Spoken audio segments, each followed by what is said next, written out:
जय जय रघुवीर समर्थ. जास्त चिंता करत असशील तर समर्थ म्हणाले, हे नक्की ऐका. एक दिवस मृत्यू देवतेने आपल्या दूताला धर्तीवर पाठवले. एक स्त्री मरण पावली होती. तिचा आत्मा आणायचा होता. देवदूत आला, पण तिथली परिस्थिती पाहून तो गोंधळून गेला. त्याला 3 लहान मुली मृत झालेल्या त्यांच्या आईजवळ बसलेल्या दिसल्या. एक बाळ त्या मृत महिलेच्या स्तनातील दूध पित होते, दुसरे रडत होते आणि तिसरे रडत झोपले होते. त्यांच्या डोळ्याजवळचे अश्रू सुकले होते. 3 लहान जुळ्यामुळे आई मेली आहे. त्यांचे पिता आधीच मृत झाले होते. कुटुंबात अजून कोणीच नाही. त्यांची काळजी कोण घेईल? त्या महिलेचा आत्मा मी कसा घेऊन जाऊ? जर तुम्ही माझ्या जागी असता तर कदाचित तुम्ही ही असेच केले असते. त्या महिलेला 3 लहान जुळी मुले आहेत. एक अजूनही तिच्या स्तनाला जोडलेली आहे, दुसरी रडत झोपली आहे, तिसरी तिच्या जवळ तशीच पडून होती. अशी परिस्थिती बघून मला त्या 3 मुलींची दया आली.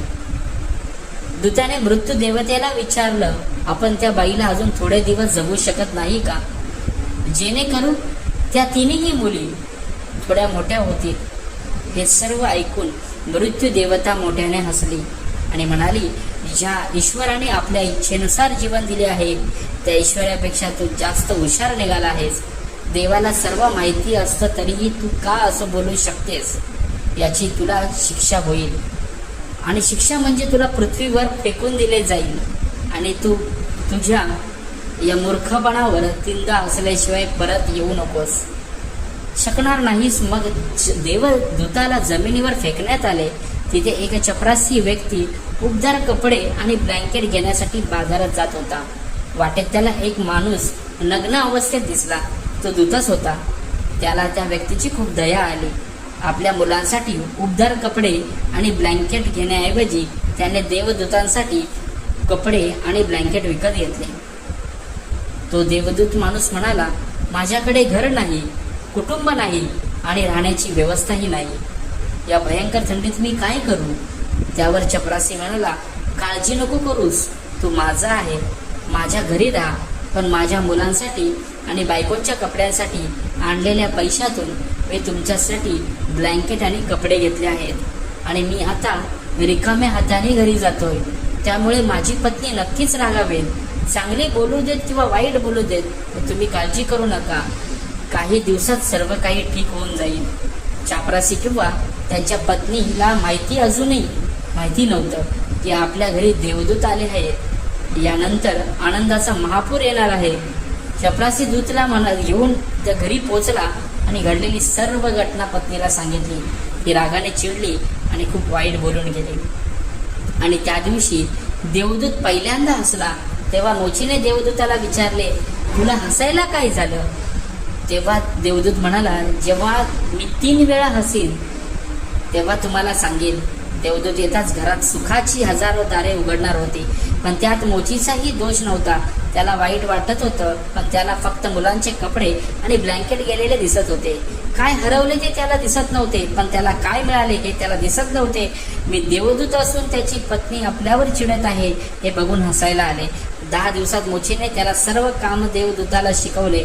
अवघ्या 10 दिवसात आणि अवघ्या काही महिन्यातच तो खूप चांगल्या प्रकारे चप्पल बनवायला शिकला. त्याचे चप्पल खूप प्रसिद्ध झाले. पूर्ण देशभर गोष्ट पसरली की हे चप्पल बूट इथे कुठेही बनत नाहीत. एक दिवस बादशाचा एक माणूस आला आणि म्हणाला, हे चामडे खूप किमती आणि मौल्यवान आहेत, सहजासहजी कुठेही मिळत नाहीत. कोणतीही चूक करू नका आणि सम्राटासाठी यातून बूट बनवायची आहेत. मी पुन्हा एकदा सांगत आहे, बूट बनवायचे आहेत, चप्पल नाही.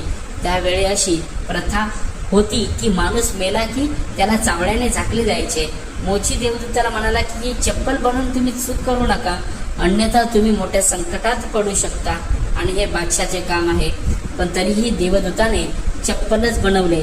चप्पल बनल्यासारखे पाहून मोचीला राग आला आणि तो फारच फासावर जाणार असं बोलून काठे उचलून तो देवदूताला मारायला लागला.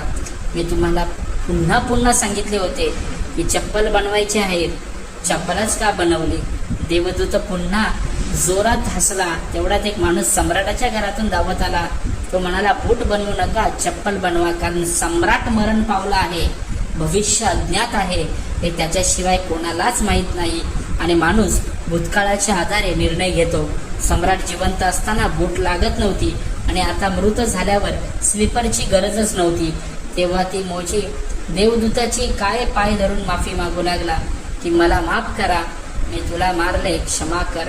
पण ते देवदूत म्हणाला, हरकत नाही, मी माझी शिक्षा भोगत आहे. पण तो आज पुन्हा हसला.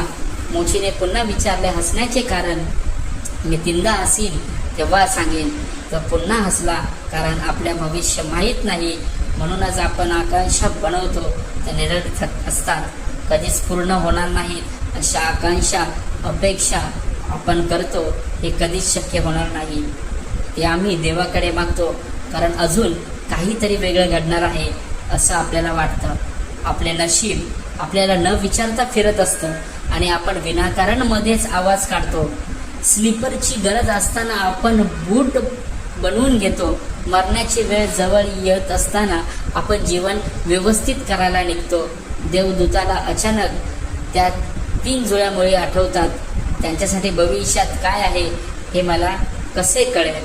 लक्षात ठेवा, आयुष्यामध्ये कोणतेही प्रसंग आले तरी समर्थ आपल्यासोबत नक्कीच असतात. जय जय रघुवीर समर्थ.